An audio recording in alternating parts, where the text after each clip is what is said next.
नमस्कार, आपका अखबार के YouTube चैनल पर आपका स्वागत है। मैं हूं प्रदीप सिंह। मनसे नेता, महाराष्ट्र नवनिर्माण सेना के नेता राज ठाकरे इन दिनों चर्चा में है। महाराष्ट्र में ही नहीं, मस्जिदों से लाउडस्पीकर उतरवाने के मामले पर ही नहीं, अयोध्या के दौरे को लेकर उत्तर प्रदेश में चर्चा है। 5 जून को राज ठाकरे ने घोषणा की है कि वो अयोध्या आ रहे हैं रामलला के दर्शन के लिए, और इसका विरोध पहले शिवसेना ने किया। पोस्टर लगे कि असली आ रहा है, नकली से सावधान, यानी आदित्य ठाकरे भी आने वाले हैं अयोध्या। तो कहा गया कि असली आदित्य ठाकरे हैं, राज ठाकरे नकली हैं। वो शिवसेना और राज ठाकरे की लड़ाई अब भाजपा और शिवसेना की लड़ाई में बदल रही है। शिवसेना की ओर से मोर्चा संभाला है भाजपा के ही सांसद, लोकसभा सदस्य बृजभूषण शरण सिंह। उन्होंने कहा, कोई माई का लाल इस पृथ्वी पर पैदा नहीं हुआ है जो राज ठाकरे को अयोध्या आने दे। अब सवाल ये उठता है कि बृजभूषण शरण सिंह हैं कौन? एक सांसद, एक नेता जो अपनी दबंगई के लिए जाने जाते हैं, जो एक समय भाजपा में थे, फिर समाजवादी पार्टी में गए, फिर भाजपा में लौट कर आए, जिनकी कोई वैचारिक निष्ठा नहीं है, जिनको सनातन धर्म की समझ नहीं है। वो कह रहे हैं कि चाहे हिंदू हो, चाहे मुसलमान हो, चाहे क्रिश्चियन हो, सब एक ही को मानते हैं। उत्तर भारत के जितने लोग हैं वो सब राम के वंशज हैं। ये पता नहीं कौन सा इतिहास, पुराण, कौन सा जो है जानकारी वो लेकर आए हैं, लेकिन बात उसकी नहीं है। उनको जवाब दिया है अयोध्या के सांसद लल्लू सिंह ने। उन्होंने कहा कि बृजभूषण शरण सिंह कौन होते हैं रोकने वाले? मैं स्वागत करूंगा राज ठाकरे का। देखिए, ये विरोध और समर्थन का मुद्दा, थोड़ा उसकी पृष्ठभूमि समझ लीजिए।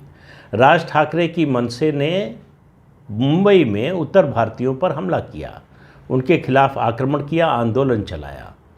लेकिन बृजभूषण शायद ये भूल गए हैं कि शिवसेना मुख्य रूप से उसकी शुरुआत जो है शिवसेना से हुई। राज ठाकरे की मनसे बनने से पहले से उत्तर भारतीयों के खिलाफ आंदोलन, उनके खिलाफ हिंसा, ये सब शिवसेना ने शुरू किया। वही शिवसेना जिसके प्रमुख हैं आज उद्धव ठाकरे। पिछले 4 साल में 3 बार उद्धव ठाकरे अयोध्या आ चुके हैं। बृजभूषण शरण सिंह के मुँह से एक शब्द नहीं निकला कि उद्धव ठाकरे को आने नहीं देंगे। वो तब भी आए जब मुख्यमंत्री नहीं थे। उसी महाराष्ट्र में जहां 2 साधुओं की निर्मम हत्या हो गई पुलिस की मौजूदगी में, उसके खिलाफ बृजभूषण शरण सिंह के मुंह से एक शब्द नहीं निकला।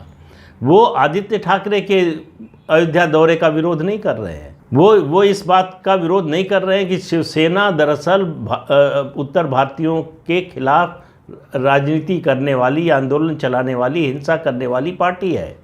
उसकी बात नहीं कर रहे हैं। और उनसे पूछा जाना चाहिए कि जब राज ठाकरे और उनकी मनसे उनकी जो पार्टी है, वो हमला कर रही थी उत्तर भारतीयों पर, तो वो क्या कर रहे थे उस समय? वो कभी गए मुंबई क्या उनके समर्थन में, उनके बचाव में, उनकी रक्षा के लिए? कब उन्होंने बयान दिया था राज ठाकरे के खिलाफ? आज वो क्यों विरोध कर रहे हैं? उसके कारण कई है। दरअसल वो भारतीय जनता पार्टी के शीर्ष नेतृत्व को चुनौती दे रहे हैं। वो बताने की कोशिश कर रहे हैं कि गोंडा, बहराइच, बलरामपुर, आसपास के 3-4 ज़िले जो हैं और उनका साम्राज्य चलता है, उसके अघोषित राजा हैं वो। वहाँ वही होगा जो वो चाहेंगे। गलतफहमी का शिकार कोई भी हो सकता है, और बृजभूषण शरण सिंह भी है।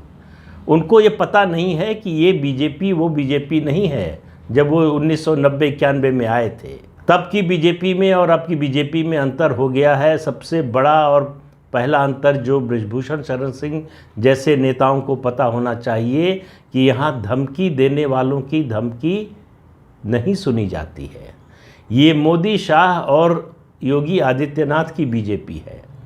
उत्तर प्रदेश में मुख्यमंत्री हैं योगी आदित्यनाथ, और ऐसी धमकी देने वाले, ऐसी दबंगई दिखाने वालों के साथ क्या किया जाना चाहिए ये उनको अच्छी तरह से मालूम है। वो बोलेंगे नहीं, उनको जो करना होगा वही करेंगे। लेकिन बृजभूषण शरण सिंह, आप देखिए उनकी राजनीतिक यात्रा जो है, उनकी राजनीतिक यात्रा विश्व हिंदू परिषद, अशोक सिंघल के जरिए शुरू हुई। उन्होंने ही टिकट दिलाया था 1991 में। 2014 में जब वो समाजवादी पार्टी से लौट कर आए और 2008 में उन्होंने बीजेपी छोड़ा था, बीजेपी के सांसद थे उस समय।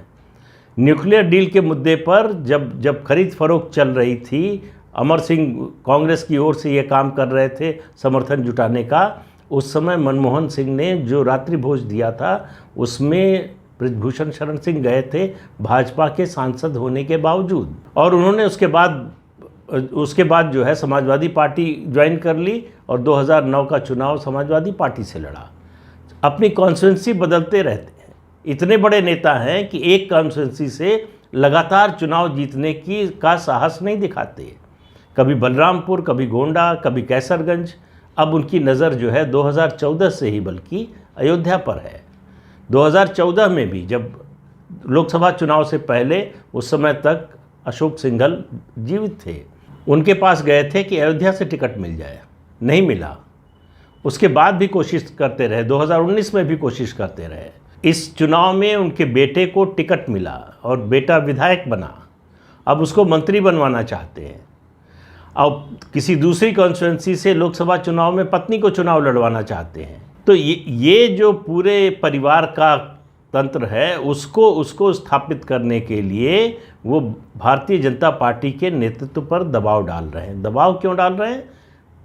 राज ठाकरे कोई भाजपा के नेता नहीं है, लेकिन राज ठाकरे ने महाराष्ट्र में वो किया है, बीजेपी की इतनी बड़ी मदद की है जो शायद और कोई नहीं कर सकता। यहाँ तक कि बीजेपी की जो राज्य इकाई है वो भी नहीं कर पाई। लाउड स्पीकर के मुद्दे पर, मस्जिदों से लाउड स्पीकर हटाने के मुद्दे पर उन्होंने उस मुद्दे को जिस तरह से उठाया, जिस तरह उद्धव ठाकरे को चुनौती दी और अब भी चुनौती दे रहे हैं, उससे पूरी उद्धव सरकार हिली हुई है। महाराष्ट्र विकास आघाड़ी की सरकार उससे परेशान है, उस चुनौती का सामना नहीं कर पा रही है।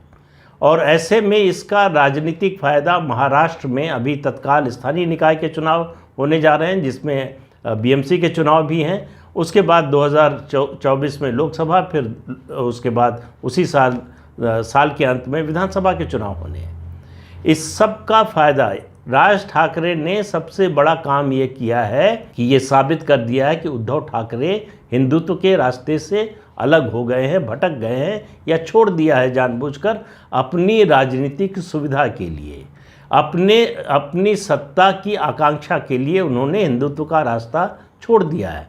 उद्धव ठाकरे दिन रात ये बताने की कोशिश में लगे रहते हैं कि उन्होंने हिंदुत्व का रास्ता नहीं छोड़ा है।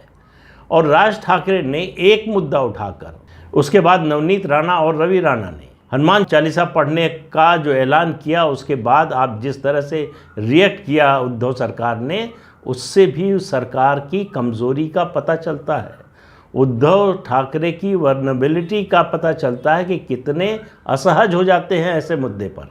वो काम बीजेपी के लिए राज ठाकरे ने किया है, इसलिए राज ठाकरे के खिलाफ नहीं है इस समय बीजेपी नहीं चाहती कि राज ठाकरे का विरोध हो, क्योंकि राज ठाकरे जो मदद कर रहे हैं और कोई नहीं कर पाया। फिर बृजभूषण शरण सिंह राज ठाकरे का विरोध क्यों कर रहे हैं? अपनी पार्टी के हित के खिलाफ जाकर क्यों कर रहे हैं? दरअसल ऐसे लोग फ्रीलांसर की तरह होते हैं, उनका कोई दीन धर्म होता नहीं है, उनके लिए विचारधारा का कोई मतलब नहीं है, उनके लिए सिर्फ अपना व्यवसाय, अपना जो काम धंधा है उसी से मतलब है। जहां उसका फ़ायदा हो वहां वो रहेंगे।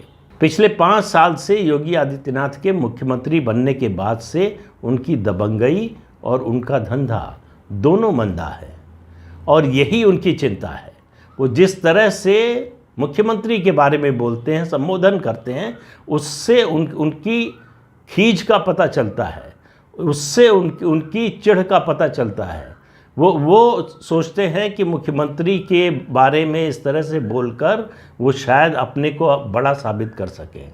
लेकिन बृजभूषण शरण सिंह भूल जाते हैं कि 2014 हो चाहे 2019 हो, चुनाव वो प्रधानमंत्री नरेंद्र मोदी के नाम पर जीते। 2009 में मुलायम सिंह यादव के नाम पर जीते थे। उससे पहले राम जन्मभूमि मुद्दे के नाम पर और अशोक सिंघल और भाजपा के समर्थन से जीते थे। एक बार अकेले चुनाव लड़कर देख लें, उनको पता चल जाएगा कि उनकी लोकप्रियता कितनी है। और ये जो उन्होंने चुनौती दी है, मुझे लगता है ये उनके लिए बहुत भारी पड़ने वाली है। ये राज ठाकरे का विरोध करके उन्होंने अपने लिए मुसीबत मोल ले ली है। वो अब खुलकर सामने आ गए हैं। शिवसेना का उत्तर प्रदेश में कुछ नहीं है, अयोध्या में कुछ होने का कोई सवाल ही नहीं है। तो इसलिए अयोध्या में उसको एक ऐसा व्यक्ति चाहिए था, एक ऐसा फ्रंट चाहिए था जो राज ठाकरे के विरोध को मुद्दा बना सके।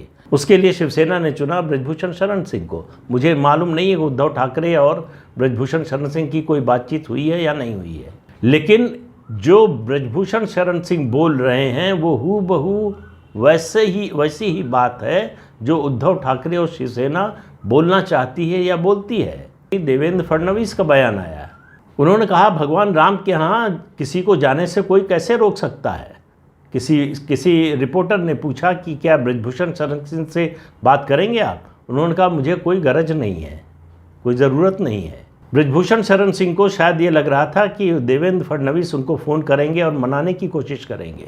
उनको लग रहा था भारतीय जनता पार्टी का नेतृत्व उनको मनाने की कोशिश करेगा, लेकिन भारतीय जनता पार्टी के नेतृत्व ने उनके बयान पर कोई ध्यान देने की भी ज़रूरत नहीं समझी। उनको रोकना तो दूर, उनसे कुछ कहना भी ज़रूरी नहीं समझा। और 5 जून को जब राज ठाकरे आएंगे अयोध्या तो बृजभूषण शरण सिंह को पता चल जाएगा कि उस इलाके में उनका जनाधार क्या है, उनकी राजनीतिक हैसियत क्या है। उन्होंने ये जो बयान दिया है उसके बाद उनको शायद उम्मीद नहीं करनी चाहिए कि 2024 में उनको लोकसभा का टिकट बीजेपी से मिलेगा। या तो उनकी बात किसी पार्टी से हो चुकी है, वो लड़ने के लिए किसी और पार्टी के साथ जाने को तैयार है, या फिर पिछले 5 साल में उत्तर प्रदेश की सरकार ने कानून व्यवस्था पर जिस तरह से नकेल कसी है, दबंगों और माफिया के खिलाफ जिस तरह की कार्रवाई की है, गैंगस्टर्स के खिलाफ जिस तरह की कार्रवाई की है, उसके बाद उनके धंधे पर जो असर पड़ा है उससे बौखलाए हुए हैं। उनको अच्छे बुरे, जो शुभ अशुभ, इसकी समझ नहीं आ रही है। ये बयान कोई भी समझदार भाजपा नेता का हो ही नहीं सकता। इसलिए मैं कह रहा हूं कि बृजभूषण शरण सिंह या तो बौखलाहट में इतने विचलित हो चुके हैं कि उनको सही और गलत समझ में नहीं आ रहा है, या फिर उन्होंने भाजपा छोड़ने का मन बना लिया है। क्योंकि वो उनकी जो योजना है कि बेटे को टिकट मिल गया तो मंत्री भी बने, पत्नी भी सांसद बन जाए, वो भी सांसद बन जाए, वो भी केंद्र में मंत्री बन जाए, ये सब होने वाला नहीं है इस पार्टी में। कम से कम जब तक मोदी, शाह और योगी आदित्यनाथ हैं नेतृत्व में, तब तक ऐसा होने वाला नहीं है। इसलिए उनको ये समझ में आ जाना चाहिए था पहले ही, लेकिन 5 जून उनके लिए उनके राजनीतिक जीवन का सबसे बड़ा सबक होने जा रहा है। ये बात आप याद रखिएगा, और 5 जून के बाद अगर संभव हुआ तो इस पर एक और कार्यक्रम करेंगे, फिर और बातें बताएंगे। लेकिन आज के लिए इतना ही। आपसे अनुरोध है कि ये चैनल देखिए, शेयर कीजिए, लाइक कीजिए और सब्सक्राइब कीजिए। नमस्कार।